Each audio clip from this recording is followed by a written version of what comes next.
Hello again. This time we are going to keep on practicing the difference between the two sounds the and the with your tongue between your teeth, the and with your tongue inside your mouth, okay? Here are just some examples for you to practice at home. First one, like we saw previously, would be this day. Second is these days, that dream, those dreams, and a few sentences. The day the doctor decided.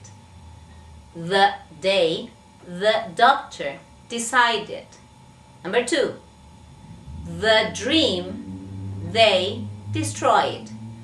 The dream they destroyed. And the last one, Donna drove the car.